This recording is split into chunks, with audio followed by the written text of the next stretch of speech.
Revisão da vida toda, últimas notícias. Inicialmente eu peço para que você se inscreva no meu canal, deixe o seu like, faça o seu comentário. Nós temos vídeos semanalmente inéditos tratando de matéria de direito do trabalho, direito previdenciário e norma de segurança do trabalhador. Hoje nós vamos falar novamente sobre a revisão da vida toda. Já faz um tempo que eu não trago um vídeo aqui no canal falando do processo de revisão da vida toda que se encontra pendente de encerramento perante o Supremo Tribunal Federal. Vou tentar rapidamente lhe atualizar como está esse processo. Rememorando, a revisão da vida toda é a possibilidade de você, aposentado pensionista, fazer a inclusão no valor do seu benefício para cálculo da renda mensal inicial de contribuições anteriores a julho de 94.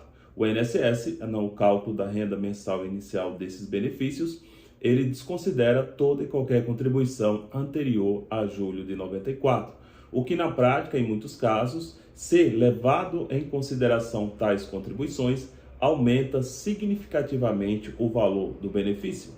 E essa questão foi travada nos tribunais, na Justiça Federal no Brasil como um todo, e foi ganho em favor dos aposentados e pensionistas, o que parou no Superior Tribunal de Justiça.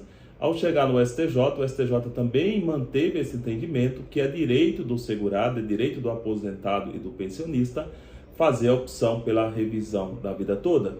Ao passo que, após o STJ ter encerrado essa discussão, foi para o STF, e o STF também havia decidido em plenário virtual por 6 votos a 5, com o voto do ministro Marco Aurélio, que era o relator à época, no sentido da constitucionalidade da revisão da vida toda. O que, faltando 30 minutos aproximadamente para ser certificado o encerramento desse julgamento, o ministro Nunes Marques apresentou uma questão de destaque e interrompeu o julgamento. Muito embora o ministro Nunes Marques já havia julgado contra a tese da revisão da vida toda. Nós explicamos isso em outros vídeos aqui no canal e você pode ver na playlist.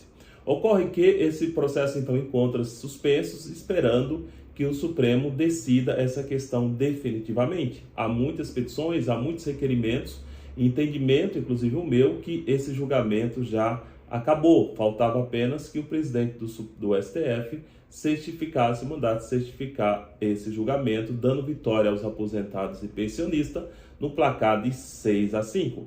Contudo, como isso ainda não se finalizou, há uma expectativa que seja marcada a qualquer momento um julgamento novamente em plenário físico, não em plenário virtual. E também há uma discussão se seria mantido ou não o voto do ministro Marco Aurélio de Mello, porque o ministro Marco Aurélio de Mello era o relator e votou em favor dos aposentados e pensionistas. Por que se manteria o voto do ministro? Nós também já explicamos isso aqui em outro vídeo, porque ele se aposentou e quem está na cadeira que pertencia o ministro Marco Aurélio é o ministro André Mendonça. Então não sabemos qual será o posicionamento de Sua Excelência, o ministro André Mendonça. De qualquer forma, é importante destacarmos que agora, no último dia 17 agora de outubro, o Pleno do Conselho Federal da Ordem dos Advogados do Brasil deliberou no sentido de ingressar nesse processo perante o STF como amicus curiae, no sentido de acompanhar o julgamento desse processo. E também, junto a essa participação da Ordem dos Advogados do Brasil, também se deliberou que se expedisse ofício no sentido de que fosse pautado o quanto antes o julgamento da ADIM, que discute efetivamente a alteração no regimento interno do STF. Regimento esse que diz claramente, ou seja, nessa alteração que se discute, para se assegurar votos de ministros aposentados quando não se deu o término do julgamento, como o caso do processo da revisão da vida toda. Então, pelo que acompanhamos nessa deliberação do Pleno da OAB, eles vão acompanhar o processo como amicus curiae no sentido de que seja encerrado, que seja finalizado esse julgamento, o que daria vitória em favor de você aposentado e pensionista no placar de 6 a 5.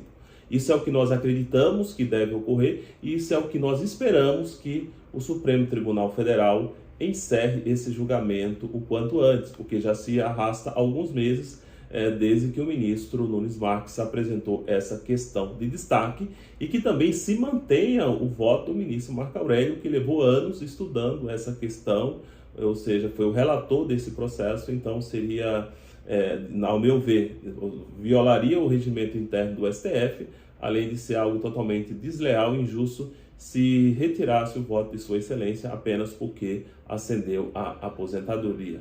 Um forte abraço, se inscreva no meu canal, até o próximo vídeo.